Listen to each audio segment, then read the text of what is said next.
الفراسة لابن قيم الجوزية. في الهامش: الفراسة لابن قيم الجوزية، تحقيق وتعليق صلاح أحمد السامرائي، بغداد، مكتبة القدس، 1406 هجرية، 312 صفحة.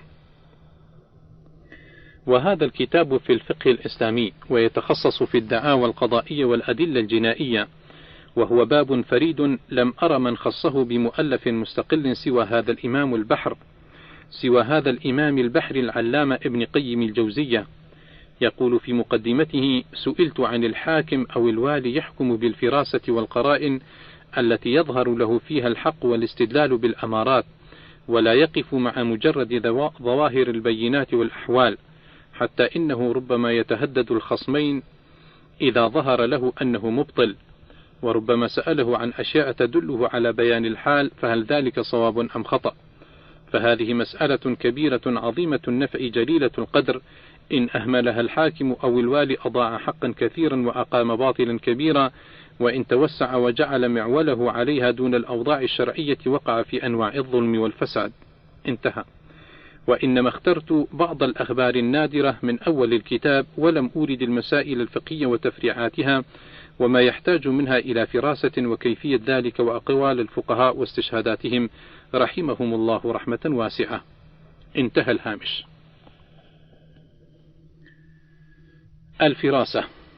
أتت امرأة عمر بن الخطاب رضي الله عنه فشكرت عنده زوجها وقالت: هو من خيار أهل الدنيا، يقوم الليل حتى الصباح ويصوم النهار حتى يمسي. ثم أدركها الحياء فقال: جزاك الله خيرا، فقد أحسنت إلينا. فلما ولت قال كعب بن سوار الأزدي تابعي: يا أمير المؤمنين، لقد أبلغت في الشكوى إليك. فقال: وما اشتكت؟ قال: زوجها.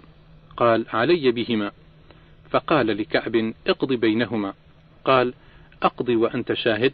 قال: إنك قد فطنت إلى ما لم أفطن له.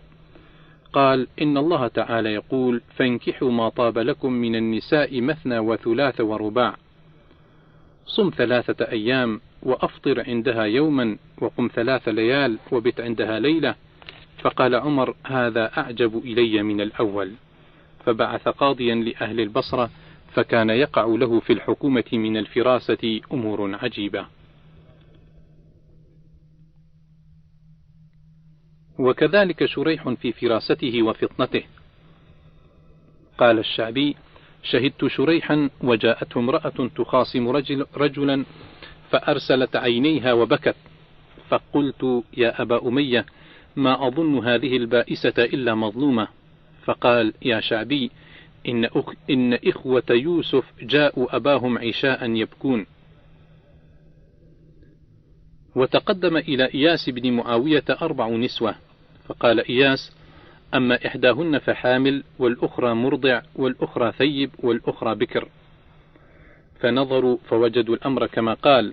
قالوا: كيف عرفت؟ فقال: أما الحامل فكانت تكلمني وترفع ثوبها عن بطنها فعرفت أنها حامل، وأما المرضع فكانت تضرب ثدييها فعرفت أنها مرضع، وأما الثيب فكانت تكلمني وعينها في عيني فعرفت أنها ثيب، وأما البكر فكانت تكلمني وعينها في الأرض فعرفت أنها بكر. وقال المدائني عن روح: استودع رجلا من أبناء الناس مالا، ثم رجع فطلبه فجحده، فأتى إياسا فأخبره، فقال له إياس: انصرف فاكتم أمرك ولا تعلمه أنك أتيتني، ثم عد إلي بعد يومين. فدعا إياس المودع فقال: قد حضر مال كثير وأريد أن أسلمه إليك، أفحصين منزلك؟ قال: نعم. قال: فأعد له موضعا وحمالين. وعاد الرجل إلى إياس فقال: انطلق إلى صاحبك فاطلب المال، فإن أعطاك فذاك، وإن جحدك فقل له: إني أخبر القاضي. فأتى الرجل صاحبه فقال: مالي وإلا أتيت القاضي وشكوتك إليه وأخبرته بأمرك، فدفع إليه ماله. فرجع الرجل إلى إياس فقال: قد أعطاني المال، وجاء الأمين إلى إياس لموعده فزجره وانتهره وقال: لا تقربني يا خائن. واستودع رجل لغيره مالا فجحده فرفعه إلى إياس فسأله فأنكر، فقال للمدعي: أين دفعت إليه؟ فقال: في مكان في البرية. فقال: وما كان هناك؟ قال: شجرة. قال: اذهب إليها فلعلك دفنت المال عندها ونسيت، فتذكر فتذكر إذا رأيت الشجرة. فمضى وقال للخصم: اجلس حتى يرجع صاحبك. وإياس يقضي وينظر إليه ساعة بعد ساعة، ثم قال: يا هذا، أترى صاحبك قد بلغ مكان الشجرة؟ قال: لا. قال: يا عدو الله، إنك خائن. قال: أقلني. قال: لا أقالك الله. وأمر أن يحتفظ به حتى جاء الرجل، فقال له إياس: اذهب معه فخذ حقك. وجرى نظير هذه القضية لغيره من القضاة. ادعى عنده رجل أنه سلم غريما له مالا وديعة فأنكر، فقال له القاضي: أين سلمته إياه؟ قال: بمسجد ناء عن البلد. قال: اذهب وجئني منه بمصحف أحلفه عليه. فمضى واعتقل القاضي الغريم، ثم قال له: أتراه بلغ المسجد؟ قال: لا. فألزمه بالمال. وقال معتمر بن سليمان عن زيد أبي العلاء: شهدت إياس بن معاوية اختصم إليه رجلان، فقال أحدهما: إنه باعني جارية رعناء. فقال إياس: وما عسى أن تكون هذه الرعونة؟ قال: شبه الجنون. فقال إياس: يا جارية، أتذكرين متى ولدت؟ قالت: نعم. قال: فأي رجليك أطول؟ قالت: هذه. فقال إياس: ردها فإنها مجنونة. وقال نعيم بن حماد عن إبراهيم بن مرزوق البصري: كنا عند إياس بن معاوية فأقبل عند إياس بن معاوية قبل أن يستقضى، وكنا نكتب عنه الفراسة كما نكتب عن المحدث الحديث، إذ جاء رجل فجلس على دكان مرتفع بالمربد فجعل يترصد الطريق، فبينما هو كذلك إذ نزل فاستقبل رجلا فنظر إلى وجهه ثم رجع إلى موضعه، فقال إياس: قولوا في هذا الرجل. قالوا: ما نقول؟ رجل طالب حاجة. فقال: هو معلم صبيان، قد أبق له غلام أعور. فقام إليه بعضنا فسأله عن حاجته، فقال: هو غلام لي آبق. قالوا: وما صفته؟ قال: كذا وكذا، وإحدى عينيه ذاهبة. قلنا: وما صنعتك؟ قال: أعلم الصبيان. قلنا لإياس: كيف علمت ذلك؟ قال: رأيته جاء فجعل يطلب موضعا يجلس فيه، فنظر إلى أرفع شيء يقدر عليه فجلس عليه، فنظرت في قدره فإذا ليس قدره قدر الملوك، فنظرت في من اعتاد في جلوسه جلوس الملوك فلم أجدهم إلا المعلمين، فعلمت أنه معلم صبيان. فقلنا: كيف علمت أنه أبق له غلام؟ قال: إني رأيته يترصد الطريق ينظر في وجوه الناس. قلنا: كيف علمت أنه أعور؟ قال: بينما هو كذلك إذ نزل فاستقبل رجلا قد ذهبت إحدى عينيه، فعلمت أنه اشتبه عليه بغلامه. فراسة الحسن بن علي رضي الله عنهما لما جيء إليه بابن ملجم قال له: أريد أسارك بكلمة، فأبى الحسن وقال: تريد أن تعض أذني؟ فقال ابن ملجم: والله لو أمكنتني منها لأخذتها من صماخيها. وقال أبو الوفاء بن عقيل: فانظر إلى حسن رأي هذا السيد الذي نزل به المصيبة العاجلة، ما يذهل الخلق، وفطنته إلى هذا الحد، كيف لم يشغله حاله عن استزادة الجناية. ومن ذلك فراسة أخيه الحسين رضي الله عنه أن رجلا ادعى عليه مالا، فقال الحسين ليحلف على ما ادعاه ويأخذه، فتهيأ الرجل لليمين وقال: والله الذي لا إله إلا هو. فقال الحسن: قل والله والله والله ثلاثا، إن هذا الذي يدعيه عندي وفي قلبي. ففعل الرجل ذلك وقام، فاختلفت رجلاه وسقط ميتا، فقيل للحسين: لم فعلت ذلك؟ أي عدلت عن قوله والله الذي لا إله إلا هو إلى قوله والله والله والله. فقال: كرهت أن يثني على الله فيحلم عنه. ومن ذلك ما يذكر المعتضد بالله أنه كان جالسا يشاهد الصناع فرأى فيهم أسود منكر الخلقة شديد المرح يعمل ضعف ما يعمل الصناع ويصعد مرقاتين، فأنكر أمره، فأحضره وسأله عن أمره فلجلج، فقال لبعض جلسائه: أي شيء يقع لكم في أمره؟ قالوا: ومن هذا حتى تصرف فكرك إليه، لعله لا عيال له وهو خالي القلب. فقال: قد خمنت في أمره تخمينا ما أحسبه باطنا، إما أن يكون معه دنانير قد ظفر بها دفعة، أو يكون لصا يتستر بالعمل. فدعا به واستدعى بالضراب فضربه، وحلف له إن لم يصدقه أن يضرب عنقه. فقال: لي الأمان؟ قال: نعم، إلا فيما يجب عليك بالشرع. فظن أن قد أمنه، فقال: قد كنت أعمل في الأجر، فاجتاز رجل في وسطه حزام، فجاء إلى مكان فجلس وهو لا يعلم مكاني، فحل الحزام وأخرج منه دنانير، فتأملته وإذا كله دنانير، فساورته وكتفته وشددت فاه، وأخذت الحزام وحملته على كتفي وطرحته في حفرة وطينته. فلما كان بعد ذلك أخرجت عظامه فطرحتها في دجلة، فأنفذ المعتضد من أحضر الدنانير من منزله، وإذا على الحزام مكتوب فلان ابن فلان، فنادى في البلد باسمه، فجاءت امرأة فقالت: هذا زوجي ولي منه هذا الطفل، خرج وقت كذا وكذا ومعه 1000 دينار فغاب إلى الآن. فسلم الدنانير إلى امرأته وأمرها أن تعتد، وأمر بضرب عنق الأسود وحمل جثته إلى تلك الحفرة.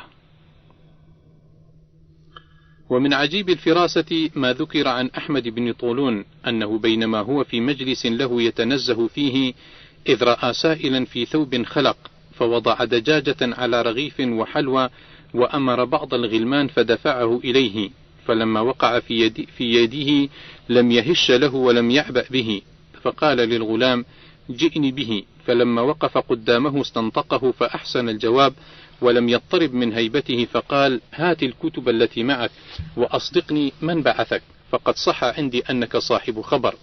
وأحضر السياط فاعترف. فقال بعض جلسائه: هذا والله السحر. قال: ما هو بسحر، ولكن فراسة صادقة، رأيت سوء حاله فوجهت إليه بطعام يشره إلى أكله الشبعان، فما هش له ولا مد يده إليه، فأحضرته فتلقاني بقوة جأش، فلما رأيت رثاثة حاله وقوة جأشه علمت أنه صاحب خبر، فكان كذلك.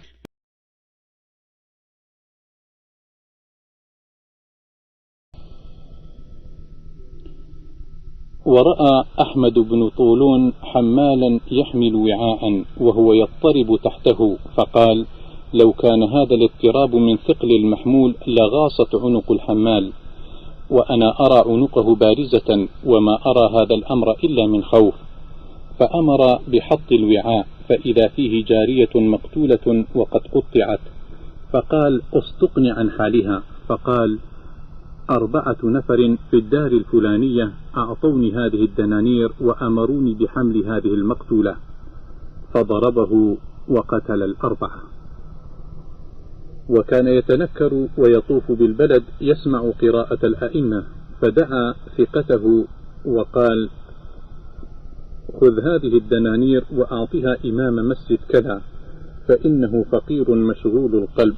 ففعل وجلس معه وباسطه، فوجد زوجته قد ضربها الطلق وليس معه ما يحتاج إليه، فقال: صدق، عرف شغل قلبه في كثرة غلطه في القراءة. ومن ذلك أن اللصوص أخذوا في زمن المكتفي بالله مالا عظيما، فألزم المكتفي صاحب الشرطة بإخراج اللصوص أو غرامة المال، فكان يركب وحده ويطوف ليلا ونهارا إلى أن اجتاز يوما في زقاق خال في بعض أطراف البلد، فدخله فوجده منكرا ووجده لا ينفذ، فرأى على بعض أبوابه شوك سمك كثير وعظام الصلب، فقال لشخص: كم يقوم تقدير ثمن هذا السمك الذي هذه عظامه؟ قال: كذا دينار. قال: أهل الزقاق لا تحتمل أحوالهم مشترى مثل هذا، لأنه زقاق بين الاختلال إلى جانب الصحراء، لا ينزله من معه شيء يخاف عليه أو له مال ينفق منه هذه النفقة، وما هي إلا بلية ينبغي أن يكشف عنها. فاستبعد الرجل هذا وقال: هذا فكر بعيد. فقال: اطلبوا لي امرأة من الدرب أكلمها. فدق بابا غير الذي عليه الشوك واستسقى ماء، فخرجت عجوز ضعيفة، فما زال يطلب شربة بعد شربة وهي تسقيه، وهو في خلال ذلك يسأل عن الدرب وأهله، وهي تخبره غير عارفة بعواقب ذلك، إلى أن قال لها: وهذه الدار من يسكنونها؟ وأومأ إلى التي عليها عظام السمك، فقالت: فيها 5 شبان أعفار، أي شجعان، كأنهم تجار، وقد نزلوا منذ شهر، لا تراهم نهارا إلا في كل مدة طويلة، وترى الواحد منهم يخرج في الحاجة ويعود سريعا، وهم في طول النهار يجتمعون فيأكلون ويشربون ويلعبون بالشطرنج والنرد، فإذا كان الليل انصرفوا إلى دار لهم في الكرخ، ويدعون صبيا في الدار يحفظها، فإذا كان سحرا جاءوا ونحن نيام لا نشعر بهم. فقال للرجل: هذه صفة اللصوص أم لا؟ قال: بلى. فأنفذ في الحال، فاستدعى 10 من الشرط وأدخلهم إلى أسطحة الجيران، ودق هو الباب، فجاء الصبي ففتح، فدخل الشرط معه، فما فاته من القوم أحد، فكانوا هم أصحاب الجناية بعينهم. ومن ذلك أن بعض الولاة سمع في بعض ليالي الشتاء صوتا بدار يطلب ماء باردا، فأمر بكبس الدار، فأخرجوا رجلا وامرأة، فقيل له: من أين علمت؟ قال: الماء لا يبرد في الشتاء، إنما ذلك علامة بين هذين. وأحضر بعض الولاة شخصين متهمين بسرقة، فأمر أن يؤتى بكوز من الماء، فأخذه بيده فألقاه عمدا فانكسر، فارتاع أحدهم وثبت الآخر فلم يتغير، فقال للذي انزعج: اذهب، وقال للآخر: أحضر العملة. فقيل له: من أين عرفت ذلك؟ فقال: اللص قوي القلب لا ينزعج، والبريء يرى أنه لو نزلت في البيت فأرة لأزعجته ومنعته من السرقة. سأل بعض الخلفاء ولده وفي يده مسواك: ما جمع هذا؟ قال: ضد محاسنك يا أمير المؤمنين.